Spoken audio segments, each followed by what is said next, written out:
মিষ্টি আমাদের কম বেশি সবারই পছন্দ, তবে আমার একটু বেশি পছন্দ। হ্যালো, আসসালামু আলাইকুম এভরিওয়ান, কেমন আছেন সবাই?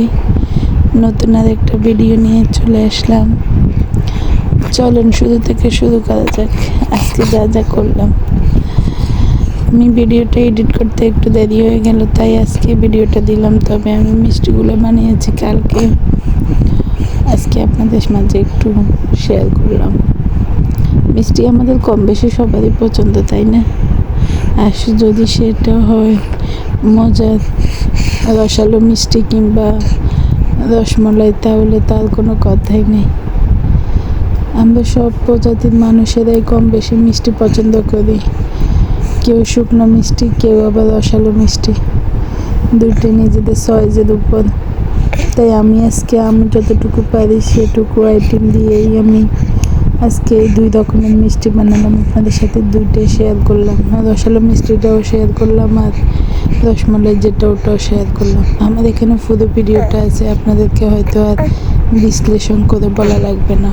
আপনারা ভিডিওটা দেখবেন পুরোটা, কীভাবে প্রসেসিং করলাম, কীভাবে বানালাম। কিন্তু কথা সেটা না, কথা হলো কি, আমরা অনেকে ইউটিউব দেখে আমরা মিষ্টি বানানো শুরু করি। তবে ইউটিউবে ওনারা সবগুলো মিষ্টিতে দেখায় যে ওনারা বেকিং পাউডার ইউজ করে, বাট আমি বেকিং পাউডার ইউজ করে একটা বুঝলাম যে মিষ্টিগুলো আরও নষ্ট হয়।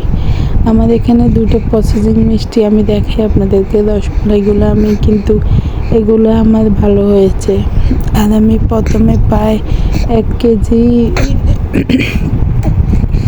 দুধের রসমালাই আমার নষ্ট হয়েছে শুধুমাত্র বেকিং পাউডার দেওয়ার কারণে।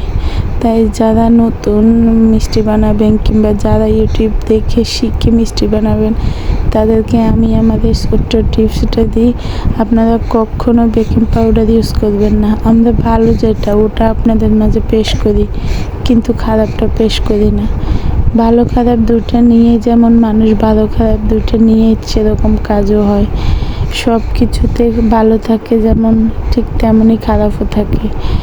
আমি যখন মিষ্টিগুলো বানাতে যাই তখন আমি ওই ইউটিউব দেখে, তাদের প্রসেসিং দেখে আমি বেকিং পাউডার ইউজ করি। কিন্তু বেকিং পাউডার ইউজ করার পরে দেখি যে আমার মিষ্টিগুলো সবগুলো মানে ছড়া বড়া হয়ে কেমন জানি হয়ে গেছে। কিন্তু যখন আমি যে আবার নতুন করে আবার মিষ্টির ডো তৈরি করি, আবার সেখানে আমি কোনো বেকিং পাউডার কিংবা বেকিং সোডা কোনো কিচ্ছু ইউজ করি না। নর্মালি যেভাবে থাকে ওইভাবে মিষ্টিগুলো আমি বানাই। কিন্তু মাশাআল্লাহ দেখেন কত সুন্দর হয়েছে, কত সফট হয়েছে। তাই হেরে গিয়েও শিখে যায়, এটাই সত্য।